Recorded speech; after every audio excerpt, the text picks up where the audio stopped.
root systems that we're filling in there. And the reason that was is because we had these consistently moist potting mix. So that's kind of great.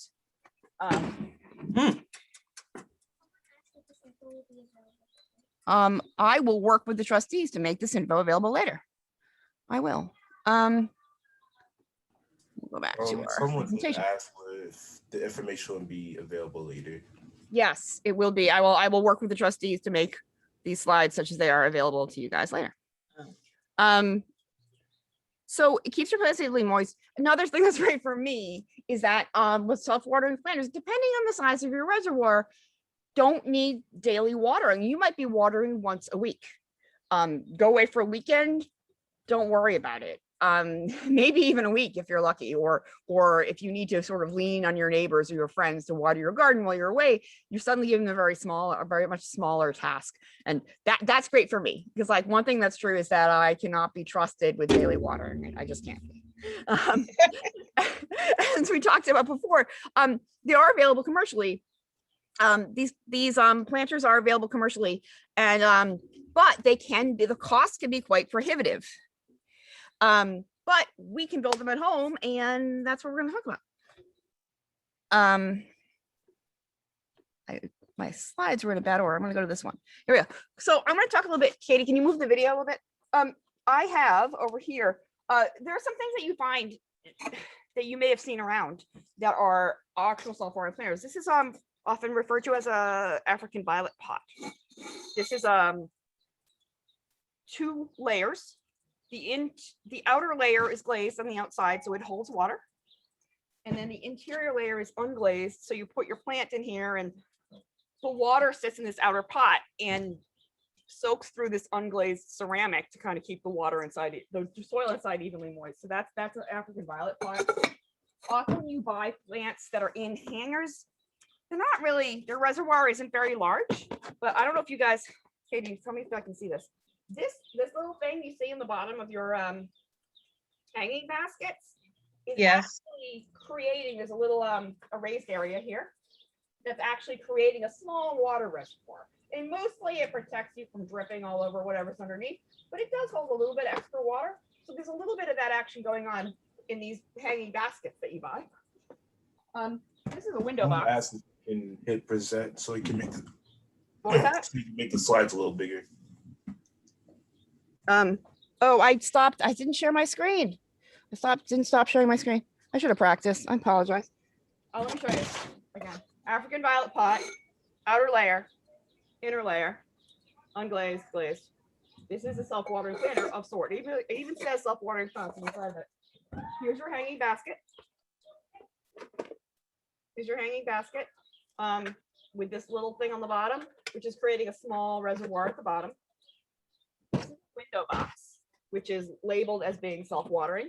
I don't know if you can really see it because it's black, but this is a self-watering window box. It has 2 walls, and it actually holds water between the inner and outer wall of this window box. And there are some indentations down the bottom, which lets the soil go in and wick. And this is an overflow hole here. You can see this light that I'm blocking, and now I'm not blocking. That's an overflow hole. So this is actually a self-watering planter that you can purchase. Again, it wasn't cheap. So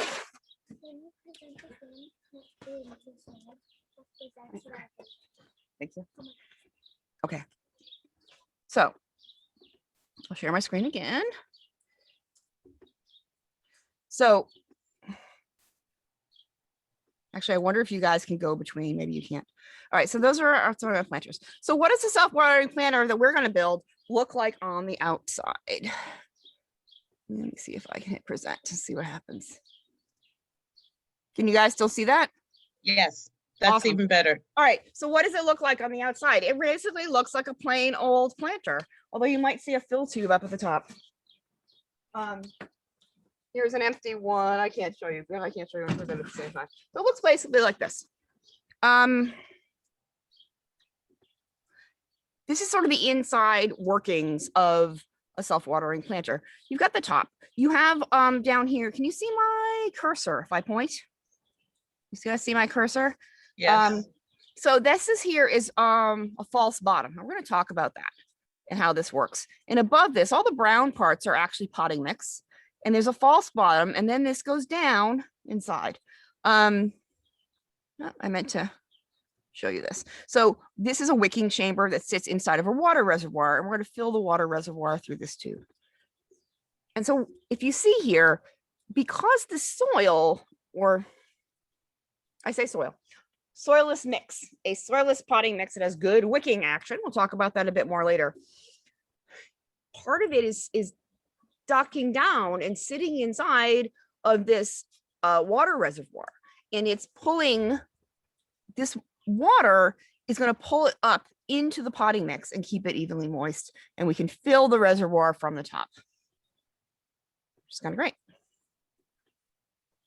And now we're going to stop sharing and talk a bit about that. So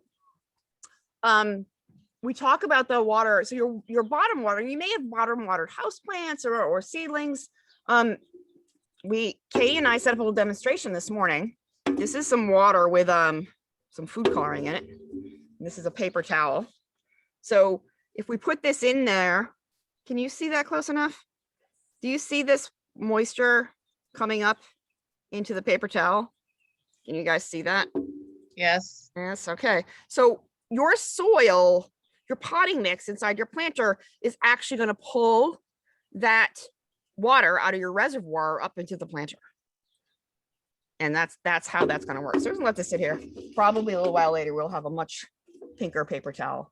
So there we are. I'm going to talk a little bit about different kinds of planters that I have built over here. We're going to talk about a few different styles. Can you see the table? So this one is built out of 5-gallon buckets. These buckets actually used to work. I used to work at MIT, and we had a water jet cutter. We got huge buckets of ruby dust. So these are ruby dust buckets, but a lot of restaurants have them. I have built planters. This is a very old planter that's been in service for many years. It's built out of a kitty litter bucket. Those are prevalent depending on what kind of kitty litter you use. Someone asked, how do you tell how much water to put into the tube so you don't oversaturate the planting? You're going to have what's called an overflow hole, and then we will cover that in a little bit. Yes, that's a very good question. It is important that you don't oversaturate your soil. I will show you if these planters has an overflow hole in it. We'll talk a little bit about that more later when we talk about how you put these things together. Okay, you see this overflow hole? We'll actually have a demo. There's a hole here. So when I fill this, I can't overfill it because it's just going to spill right out the side. So these planters, these are commercially purchased planters, but that they don't have drain holes. And there are surprisingly large number of planters available that you can walk in at Home Depot or wherever and buy for really not very much money, and build a self-watering planter out of them. There's a round one. I got this one at Family Dollar a bazillion years ago for I think $5, and I've had it for many years. Looks like it could maybe use a fresh coat of paint this year. So these are different types of planters that we can buy. So if you remember that, well, it's definitely going to turn pink if it falls into the thing. So, when we build planters, we're going to build that false bottom and the water reservoir. I kind of like the design of this one, and I'll show you how to build it out of buckets if you really want to minimize your cost. If you can see this planter, this is just a huge plastic planter. No drain holes, right? I went to a garden shop and I found what is intended to be an under tray, a drip tray for not quite so large planter. And I think I brought this one with me. And I said, well, what will fit? What will fit inside and give me a decent water reservoir? Try to fit that balance between how much soil do I want for my plants versus how much of a water reservoir do I want so I can only put water so often. This was built out of a under tray, and we'll talk a little bit about this wicking chamber in a little bit. So that's one of my false bottoms. This is 5-gallon. This is 5-gallon buckets. This is what's called the poo bucket method, where my false bottom is actually the bottom of the other bucket. The bottom of the second bucket is the false bottom, and this lip on the bucket raises it up and keeps a certain water reservoir going. Where's my piece? Oh, it's over here. It's still dirty. Oops. I tried to clean off all the pieces for you guys. I missed one. This square one. This false bottom is actually built out of what I call political sign material. It's corrugated plastic. If you find a political candidate who doesn't need their signs after election, you can maybe collect them. I actually tried to get a hold of an actual political sign, because where I live, the mayor used to be a city council member and now is the mayor, and so she doesn't need her old city council signs anymore. And she agreed, but we just didn't get our timing together. So you might find some signs after election day and be able to make false bottoms out of them. Or if you can't, you can go to a place like Home Depot and purchase corrugated plastic. You can cut it with scissors. It's not very expensive. I will tell you, I thought initially that I had this potential to save a bunch of political signs from a landfill, but it actually turns out that a large number of political candidates collect their signs and use them next election cycle, like the winning ones, I guess. So I'm very proud of our elected officials for doing that. So that's a thing. Corrugated plastic. This here that we showed with this one that we showed with the roots, this is a different kind of drip tray, a clear one that's reasonably sturdy, but it's not as sturdy as that other one. And I see that it's showing its age after several years of use. Here, in these kitty litter bucket planters, this was one of the first designs I came up with, and I was on a mission to use all found materials in order to save them from landfills and to try to use a minimum, because the 2-bucket method kind of uses a lot of plastic.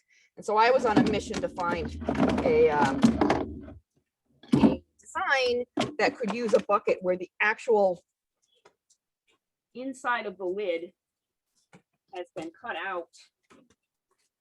The inside of the lid has been cut out to create the false bottom. So isn't that sort of interesting? So these are some different ways we can create false bottoms when we're making our planters. You might notice that all of these bottoms have holes in them, right?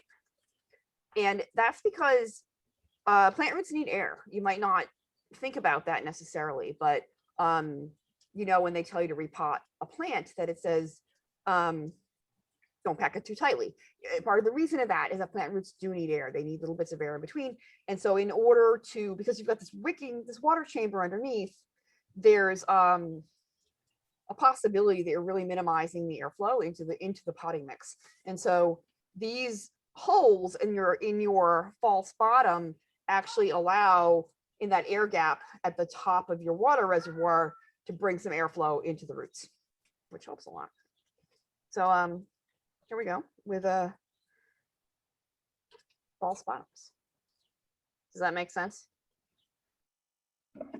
So go through the rest of the pieces, and I'm going to talk about some of the details of all this stuff. In this single bucket, kitty litter bucket, I have used, if we go back to that original picture, if you recall the picture, there's a wicking chamber that sits down inside the water reservoir, and that's how the water is pulling up into the potting mix.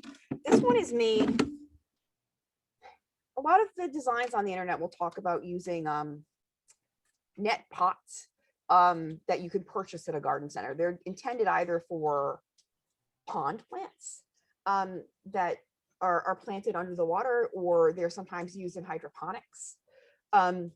And they're basically like a little flower pot, but they're mesh. They've got holes all over them to let water through, which makes sense in pond plants. And so I have here taken a cottage cheese container and drilled a bunch of holes with my trusty drill, diverted it from the recycling, and made my wicking chamber out of that.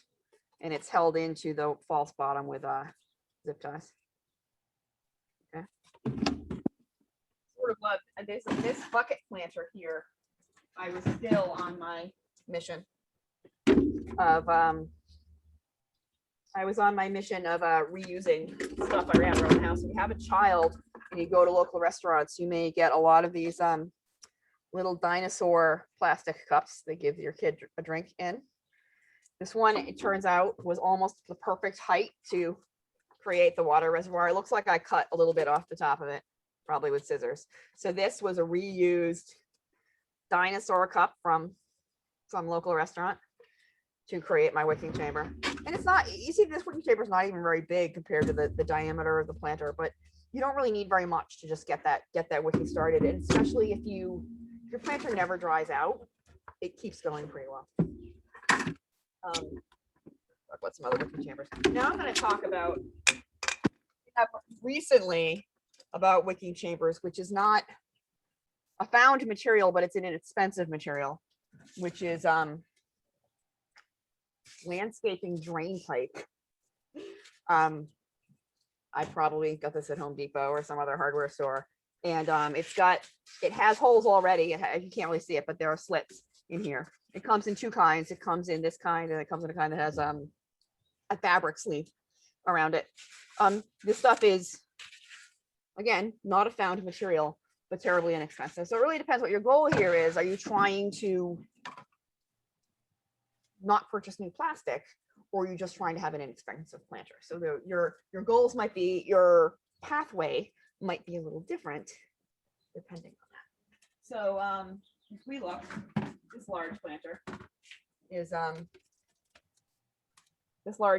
has a drain pipe as its wicking chamber, and it doesn't have a bottom. So the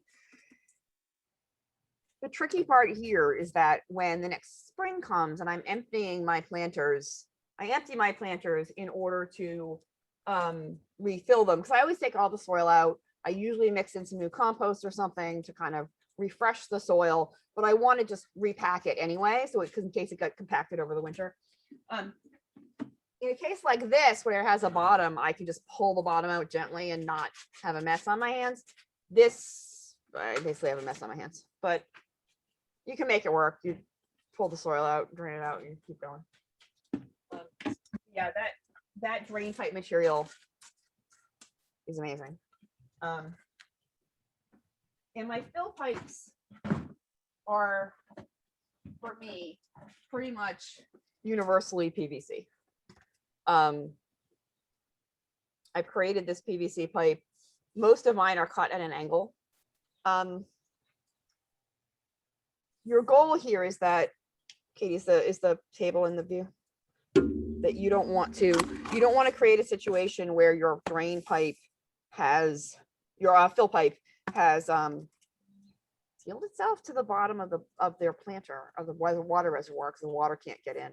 And so I have a whizzy wood shop, so I go and cut a 45-degree angle in all my fill pipes, so they can't seal on the bottom, and the water can always get in. You can also just like kind of hack away at it. Doesn't really matter as long as the water can get out.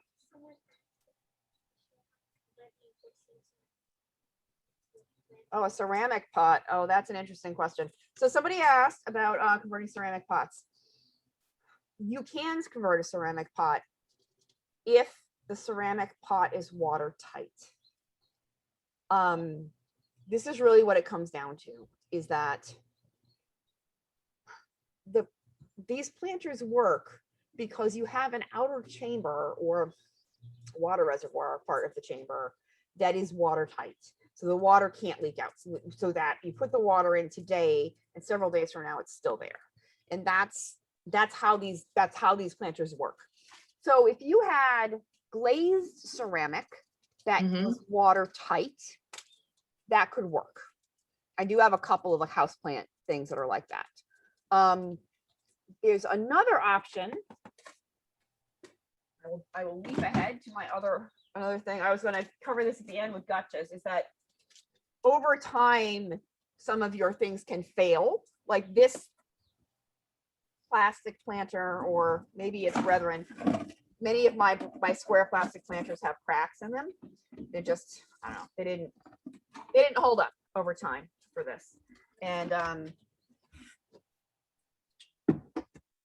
so these are no longer watertight. So in my case, last spring, I had some old kitty litter buckets and I cut some down to create a new water reservoir inside my planter. And it's not quite as big, and that makes me a little bit sad, but it's not leaking, which means I have a water reservoir, so that's good. So if you were going to use a container that is not inherently watertight, you could try to put an interior liner that works. I don't have any examples, but something I would like to try is that some people build actually large wooden sort of looks sort of like raised beds, large wooden planters, and the wood is certainly not watertight with boards just nailed together, but they line them with pond liner. Some people have used thick plastic with mixed results because it doesn't hold up as well, but there's something called pond liner, which you would use if you were building a pond in your yard, and that can be used to line the interior of a large planter. So those are kind of your options. If you have a really awesome planter that is not watertight for some reason, you can get clever with interior chambers or with liners. Does that make sense? Yes. Thank you. Okay. Yeah, I was gonna cover that over my gotchas, is that some of these have been in service for a while, and my initial plan didn't always withstand the test of time. And so, but sometimes the planters are otherwise still good and I still love them. So I come up with clever solutions, and we will cover that in a few minutes. So I can talk about, let's see if we can dive into one. What, guys, if you wanted to talk about one sort of start to finish, which one would you, what are you guys really interested in? Found materials, attractive planters? Where shall we start? I'll start with this one. I found these huge planters at, I think it was Family Dollar. So I found this for very inexpensive, and I went on the mission. What will my false bottom be? This one I think I locked out. These under trays really work if they're sturdy enough. Many of them are a little flimsy because their intended purpose is only to catch drips that come out of the bottom of your pot. So they're not necessarily weight bearing, they're not necessarily strong. This one particularly is quite strong, and it has not had any UV damage over the years because it's been buried in potting mix. So this is great. I ended up cutting a hole with a box cutter. Pull out a box cutter to show you guys. A box cutter. This is like really, you think, what tools do you need? You need a drill, a plain old household drill, just suitably sized bit to drill your holes, and then a box cutter. And most of these types of plastics can be cut quite easily with a box cutter. Well, I say quite easily. They can be cut by a normal human with a box cutter. How easily varies. I recommend you get a sharp blade. You have a nice fresh blade. You have a couple of options. You can go through and score it and go around and around and around until you eventually go through, or you can go all the way through and then use your strength to pull through in one shot.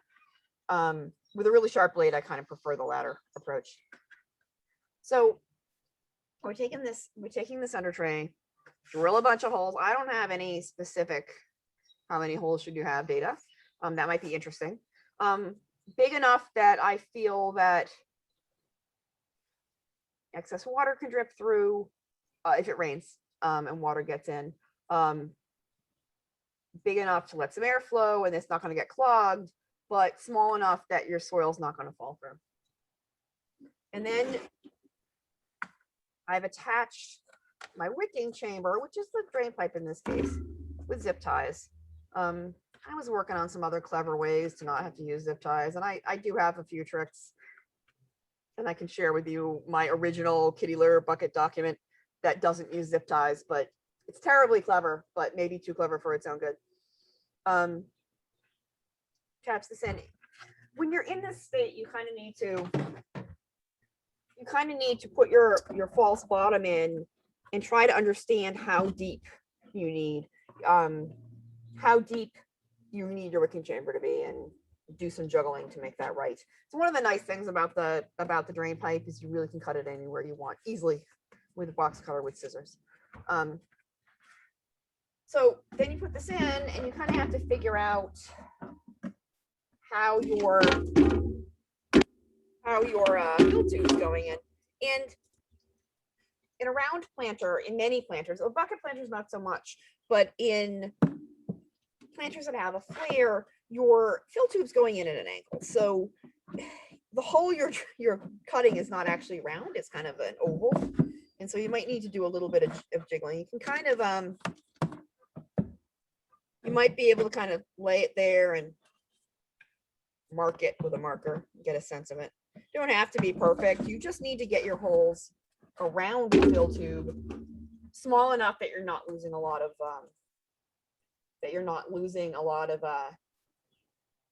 soil through there into the water reservoir. Actually, that's another reason I refill every year, is that regardless of my efforts, some of the soil has made it into the water reservoir, and I'd like to clean it out, get a fresh start. So that's a planter style one.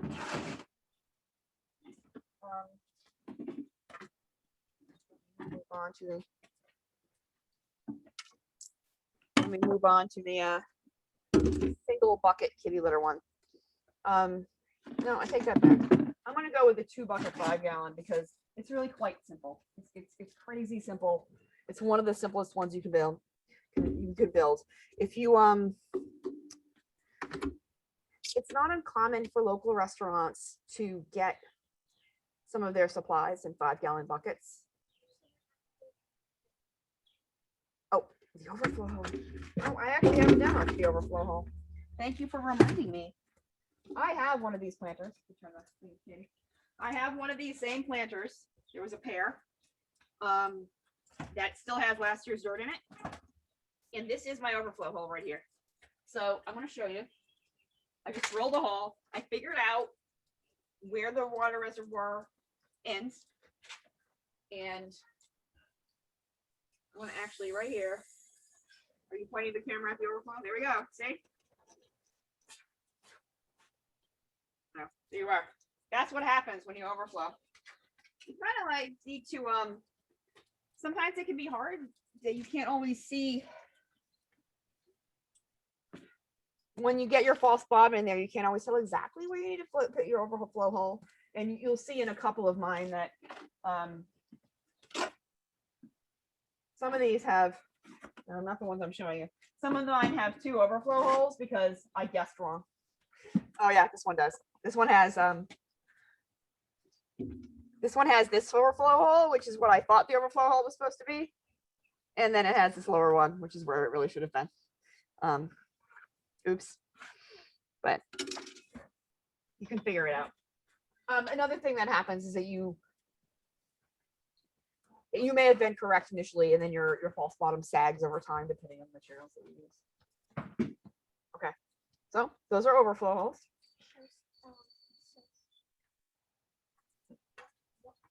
What's the question? The overflow hole should be at the top of the reservoir, because the only part of the planting mix that you want sitting in water is the part below the false bottom, because the water reservoir should fill most of the way up, and there should be a little air gap at the top that is allowing air through. Can you look inside? It should there's letting air in these holes, and so your overflow hole should be just below the false bottom.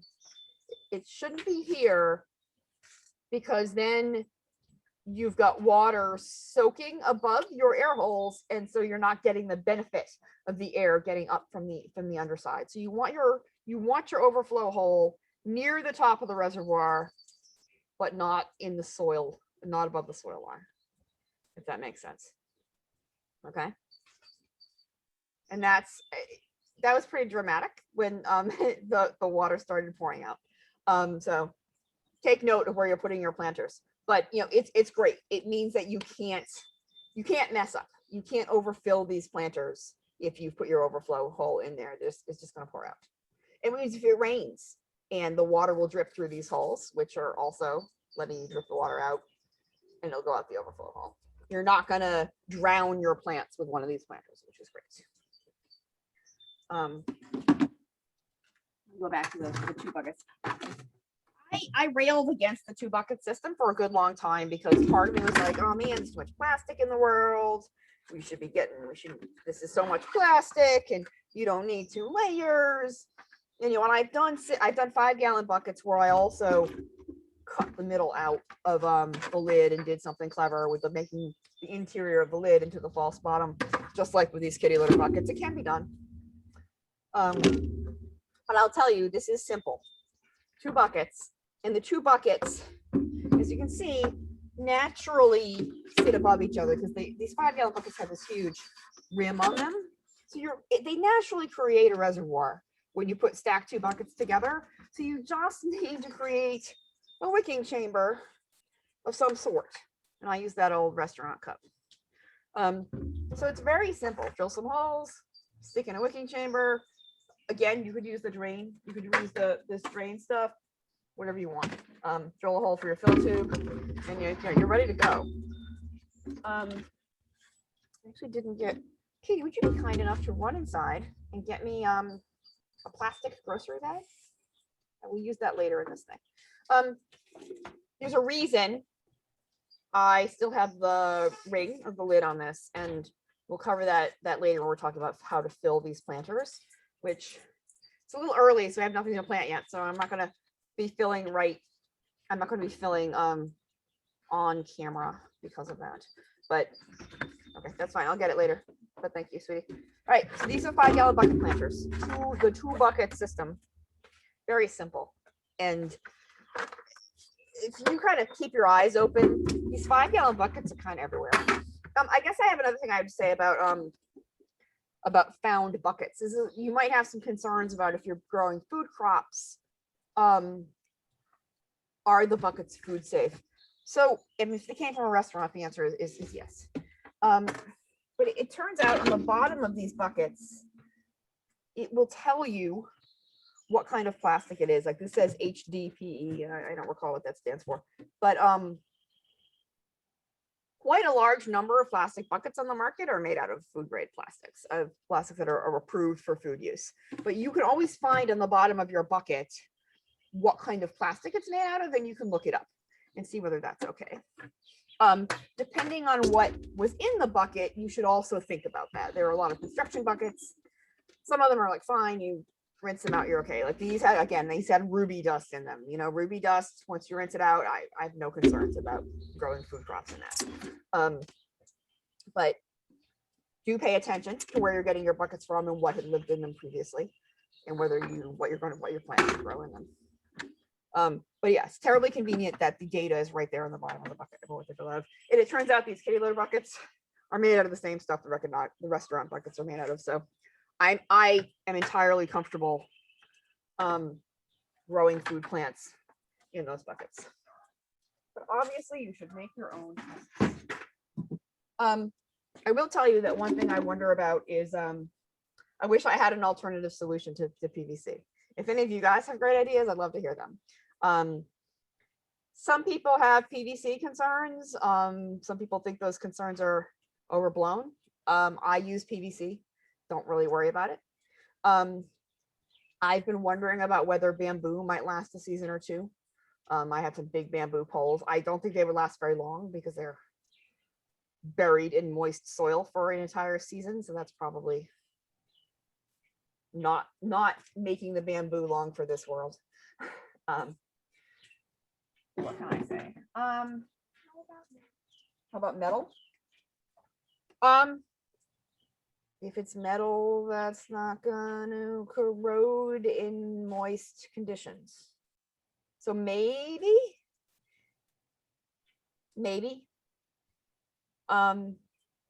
That's a tricky one. It's the one part of this where I don't feel 100% totally awesome. So yeah, I'm not sure. Some metals, a lot of metals will corrode in a moist environment and a potentially acidic environment. So I'm not sure. What? Copper? Oh, you know, I guess copper does. Copper's expensive. Copper is expensive. But maybe you could, you know what? All right, now I'm gonna like just, I'm an engineer, so I think I make everything into an engineering project, and definitely my garden is a bunch of engineering projects. There is a kind of copper flashing that is sold for roofs, and maybe it could be bent because the tube doesn't have to be watertight. It has to like mostly get the water, mostly of the reservoir. It doesn't have to be perfect. You don't. So maybe actually, if you do, I want to hear about it. Get in touch with me and tell me because I want to hear all about it. What about old holes? You know, yeah, actually, you know, it's funny. When I was cleaning up the patio to do this workshop, I had an old hose, and it keeps springing leaks, and I keep buying new ends and making it a shorter hose, and that doesn't really work too well. So yes, maybe that would be a good idea, actually. You know, and there are hoses that are even intended to be like drinking water safe. Right. So some of them are rated for that. So yeah, maybe actually that might work. But I mean, my only concern. So you'll see that a lot of my PVC is pretty wide. The one that came out of that hold on just a second. Let me finish this one and then I will answer your question. This 5-gallon bucket planter had a really quite small PVC, and I think the reason I used this PVC is because it was already around the house for some other reasons. But this was hard. I'll tell you, this was hard to fill. And I think I used a funnel for it. And so my concern about a garden hose is that you might have similar troubles, but it wasn't the end of the world for me to use a funnel to fill up my tomato plant with these. Okay, what was the other question?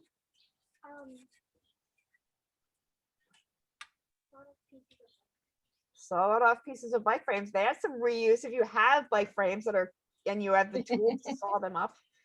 That's some good reuse going on. You know, there's a lot of things I love about these planters. Some is just like why they're useful to me, but some is the fact that we can divert some things that would have otherwise been trash and turn them into this amazingly useful and beautiful thing. I'm going to cover this, and then we can talk about how you fill them. We can talk about how you might make them a little more attractive. So this is, I was in such a mission. There's a person, I should include the link to his original document in my slides when I share them with you guys. He was very inspiring. He builds his boxes out of Rubbermaid tubs, like rectangular plastic storage tubs, and his tubs are more akin to the traditional earth box, and those are great, and there's a lot you can do there. And I was very inspired by his document maybe 15 years ago or something, but I was like, wow, what can I do with all of these? I had a cat who was very particular about litter at the time, and I had a lot of the same buckets because that's what she would use. So this one, I'll tell you what I love about it, and I'll tell you where it didn't entirely meet the grade after time. So I took the lid and I cut it out with a box cutter. And so now you've got a flat thing that is quite a little bit smaller than the bucket, but so it itself, if you shove it into the bucket, it goes down conveniently just about the height of a cottage cheese container. You get chocolate pudding in these too. That it comes just about that height, and I thought, wow, this is pretty convenient because I get these things in my kitchen, And it feels like it's really quite solid in there, and it does feel solid. But I'll tell you that after an entire season, with the weight of the moist potting mix, the weight of the plants, that you get some sagging. The corners tend to push down, and the plastic deforms a little bit, and so you don't have the sort of perfect flat false bottom anymore over time. And that is a little bit of a challenge. But I'll tell you, I had that problem in these planters, these square planters, which sit on the steps of my deck. I can share my screen in a little bit and show you a little photo album I've put together of various planters around my yard. So the first year I did these, I used this corrugated plastic political slime material. And as you can see, it's got some bowing here in the corners. It's not as flat as it was. And in some of the planters, the edges had pushed down and into the water reservoir, and they weren't really doing their job. And so the next year I took more of this corrugated plastic and I made a little ring. I had to cut a notch in it to let the fill tube in, and I put that in here, and that I used that, acted as a support for that base. I've seen people use chunks of PVC. I've seen people do different things with the base. And so you might need additional support structures in your false bottoms to hold it up, but there's a lot you can do, again, with inexpensive or found materials. And so that the first year I did that, and then they cracked, and these have been living in my shed. I'm sure they'll find a future home. And I replaced the inside with this interior reservoir, and now it acts as my additional support.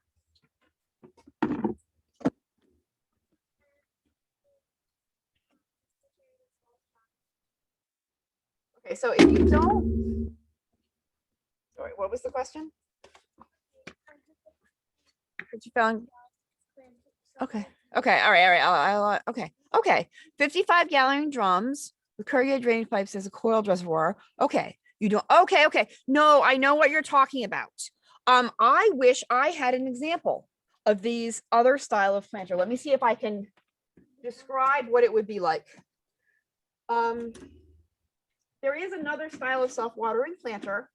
Here's my nice example. The style I tend to build has the false bottom, and then it has this wicking chamber that goes down. There is a style of planter. If you imagine that you have built a large, I don't know, a large wooden box, or a large, I'm going to just say rectangular plastic thing. I know you say you're using 55-gallon drums, and I can imagine how you're doing that, but for simplicity, let's imagine we have a big rectangular bin. Katie, that bin right there near the peach tree is empty. Would you bring it to me? And we'll talk about it a bit.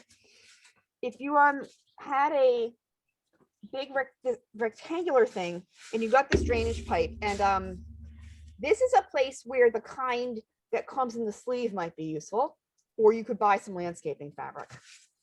And what you could do in your larger thing, you could build a large wooden raised bed. You could line it with pond liner. I talk about this a lot. This is on my plans, which is why it's right at the top of my head. You take your large rectangular thing, imagine this is whatever, and you lay chunks of drain pipe in here, empty. You lay them in the bottom, and you get the stuff with the cloth sleeve, or you get some landscaping fabric, and you let there be hollows. And then this is not the wicking chamber, this becomes the water reservoir. If you imagine you have a bunch of empty pipes, living in the bottom of your thing, and you put some landscape fabric or something over it so the soil can't leak into the drainage pipe. And now the pipe is the water reservoir, and the whole planter is the wicking chamber. And so yes, that is another way to do it, and I wish I had an example functional to show you.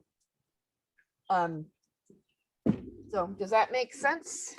Would you still have a fill pipe with that? Yes, of some sort, ideally, yes. So last year, I had some of the, I showed this window box earlier, and I have some in the front of my house that are different size, and I never did, and these, if you want them to be, you can drill a hole that makes a way to fill it, like here on the side or in the front or wherever, that gets you into this double walled chamber, which is the water reservoir.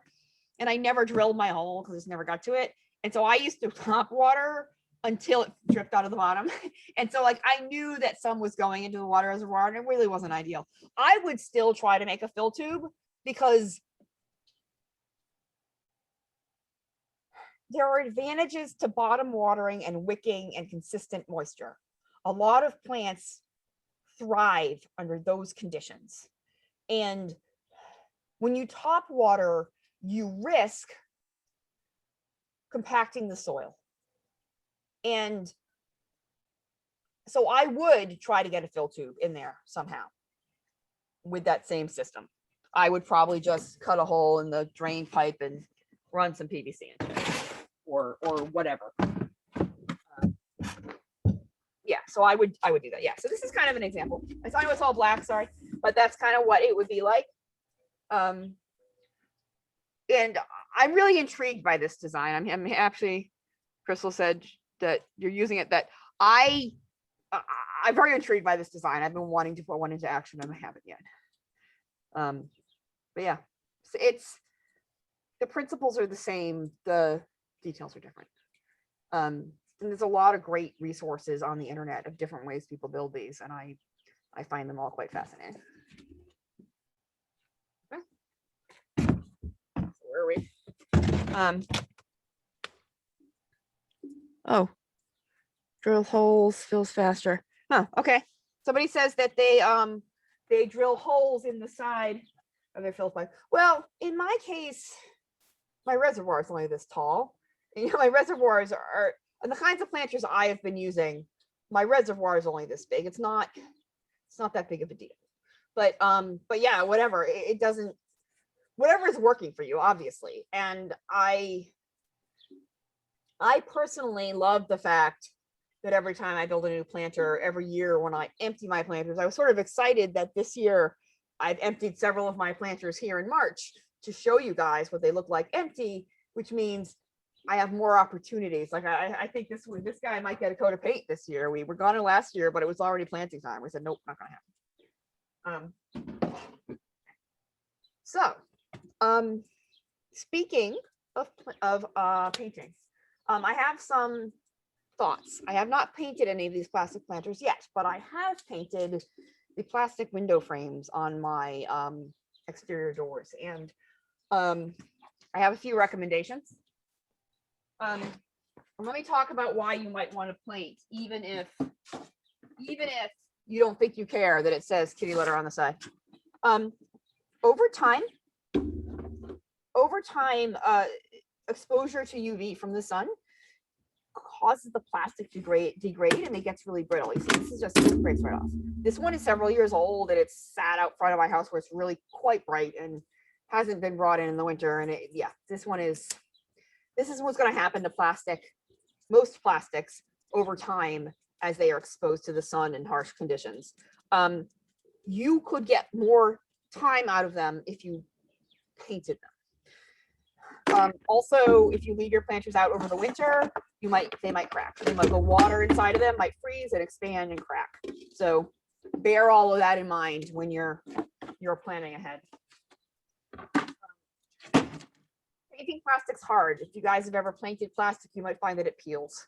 If you don't prep the surface right, that's definitely going to happen. When I was painting the window frames, the very yellowed plastic window frames on my door, I went to the hardware store and said, wow, how do I do this? And they said, you want something called an adhesive primer or a bonding primer. This one's called, the brand is Sticks. It's the one I use. I'm sure there are others.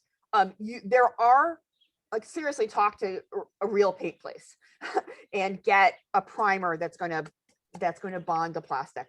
But I painted those disgustingly yellowed window frames on my window. I spent a lot of time cleaning them and sanding them and priming them and painting them. And that was many, many years ago. And they still look gorgeous. So if you do some proper prep, you can then paint these buckets. And then once you get them a proper primer on there, you can paint them with any exterior paint.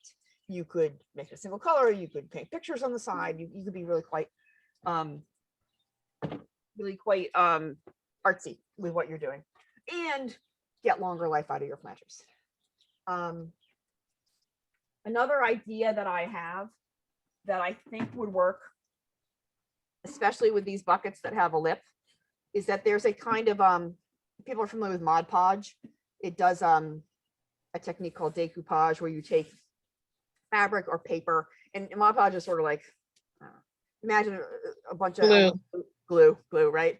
And it sticks the stuff to the side, and it adheres the paper or the fabric to the side. And there is a Mod Podge that's an outdoor Mod Podge, and there's a Mod Podge that's a dishwasher safe Mod Podge. I think either of them might be reasonable candidates, but if you read their fine print, it kind of looks like they can still get some water damage, which is why I think it could work on buckets that have a lip, because if you could Mod Podge underneath this so the water couldn't get down and get under the edge, that might be an option. I haven't tried it yet. I wish I could tell you I knew the answer, but this is one of my theories about how to make these buckets more. You have like 9 minutes left. What was that? You have like 9 minutes left. Oh, I thought it went to 2:15. When does it go to? Like 2. Yeah, it goes like 10:15, but Okay. So before It's Linda, it's 2:10. The next one starts at 2:15. Oh, okay. Thanks. Oh no, that makes sense. You said 70 minutes. I thought it was 70 minutes. So if we go back to presentation.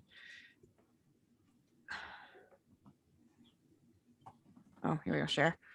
I want to go back to this. I want to talk a little bit about filling them. Oh, we talk what can you make them out of? Buckets, barrels, totes. Let me go through the rest of what I have, and then Crystal, I would love to hear about your 55-gallon drum planters. I'd love to see how that goes. So we're talking about when it's time to fill your planter. You need to use a soilless potting mix that has good wicking action, and it can be a little hard because not every garden center you go to knows what you're talking about when you say that. Usually, a good guess is peat or cocoa core, which are they have good wicking actions going on. There are a few commercial mixes that are intended for self-watering planters, but from what I can tell, they're quite expensive. Gardener's Supply has one, and a friend of mine swears by it. And I said, well, that's interesting. And I went and looked it up, and oh my gosh, I can't imagine what it would cost me to fill all my planters with that mix. You could find some recipes on the internet that talk about mixing compost and peat, and I think it's mostly compost and peat, in order to make your own mix. I have had some success with Mahoney's outdoor mix, but when I went to get it a couple of weeks ago, that wasn't in yet, so I couldn't remind myself what it looks like. There's a thing called Pro Mix, which I think is pretty good, but you want something that's going to wick well. When you fill your planters, don't fill your planters with dry mix and then pour water on the top. Potting mix, a couple of things. Peat-based mixes can become what's called hydrophobic when they're dry, and so it takes a while for them to absorb water, and then when they do absorb water, they expand. So if you put dry mix in a planter and you then add the water, it can expand in a way that you've lost all those air gaps that we were aiming for. So you want to pre-moisten your mix and let it sit for a while. It goes in a good 20 minutes or whatever, and let it absorb. And you're aiming for something that feels like a wrung out sponge. You want to fill up the planters loosely. I say firm slightly. You don't want to pack it, but you don't want to have air gaps either. You put your plants in. Optionally, you can put a slow release granulated fertilizer on the top, and I'll talk about that. I'll show you my planter that still has dirt in it, how you might do that. And the first time, when you first water your plants, first time only, you want to water in from the top. And one of the things that does is that it helps fill in any big air gaps that you don't want. Because if the air gaps are too big, the roots can't grab hold and the roots can't do what they need to do. So you do want to water in from the top the first time. And then there's a way to use a plastic mulch, which I can show you how that works as well. I have some gotchas for you. If your planters completely dry out, the potting mix become hydrophobic. So you might need to water from the top again in order to get that wicking action started up again to kind of prime it. Planters can crack. We talked about that. False bottoms can sag. Plastic can degrade. So pay attention to that. And I think that's what I got. Let me show you what I mean by a fertilizer strip and a and plastic mulch. And also, if you guys have any questions, please let me know. All right, Katie, can you turn the thing to the planter? So in the early days of Earthbox, they talked about that these self-watering planters should not use what they call blue water fertilizer, like with Miracle Grow, but instead they should use a slow release granulated fertilizer. And if you look at planting charts on the old original Earth boxes, they would talk about putting your plant way over on one side and putting a fertilizer strip on the other side. And I think people have largely moved away from that. But what they would talk about is kind of away from the plant to take the top of your soil and make a groove like this and put a granulated slow release fertilizer just in the groove on top. And that over time, because that soil remained moist, that the fertilizer nutrients would also wick down into the soil. And there are organic dry slow release fertilizers, like Ipsoma makes them if you're an organic gardener. It's interesting that they used to be, in the early self-watering planter days, they were very much against the blue water fertilizers. And I think it turns out that people have done some tests and it doesn't really matter. Candy, can you try me? That what I wouldn't recommend, however, is putting fish fertilizers in your water reservoir. I do use fish-based fertilizers, but when I use them, I top water because I worry about those kinds of fertilizers sitting in a water reservoir for a long period of time. I think they would get stinky and maybe moldy. And so I wouldn't recommend that. I just want to talk about what we mean by plastic mulch. In the early Earthbox days, they talked about putting a mulch, a plastic mulch on top. And because I'm all about the reuse, I would do that with the grocery bag and this is why the ring, I promised we would talk about the ring, is that you would cut an X where you were going to put your plants. If it was going to be 2 plants or 1 plant or 4 plants, you would cut an X in the plastic. Plant your plant through that X so that you really, and it's small when you're first starting usually, and this is going to help keep the moisture in and help keep it more evenly moist and use less water, which can have some advantages. And then you carefully plant your plant through your X, and then you put your ring back around, and then you can cut off the edges. And that's the plastic mulch that was recommended in the early days. And it really does work. It's not the most attractive thing, but it will help keep your moisture in, use less water. And I guess we've 2 more minutes. Sorry. If we have any additional questions. Oh, core is environmentally sustainable. Peat depletes peat bogs. Yes, there are reasons that people are moving away from peat. So definitely keep that in mind.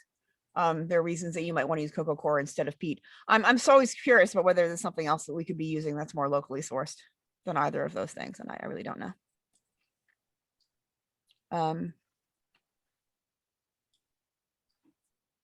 Use back, sign up. Okay. Any other questions, folks? What do you use to fill for soil? I'm sorry, I don't understand that question. What do you use to fill for soil?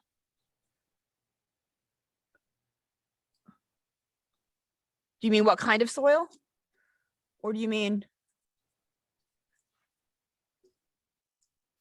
Oh, I don't know. Okay. Well, thank you, everybody. I will ballpark ratio. All right, but is there a ballpark ratio for the volume of soil, volume of the reservoir, and the volume of the wicking chamber? So if you have more soil, you can grow larger plants. If you have a bigger wicking chamber, I'm sorry, bigger water reservoir, you can go longer between waterings. And so it sort of comes down to what were you hoping to grow and how lazy are you? Is how I might play it for myself. Or do you want to like water once a week and not think about it? Do you still not mind watering every day or two? There's nothing magical about the soil chamber to water reservoir other than that larger soil chambers can grow larger plants, except self-watering planters can usually sustain a bigger plant than a non-self-watering planter of the same size. That would be accurate. There's nothing magical about that ratio. The wicking chamber, there probably is a good ratio depending on what kind of mix you have and how well it wicks, but I do not know it. And I'm sorry about that. I would pay attention to what kind of results you're getting and adjust in the future if it's not working.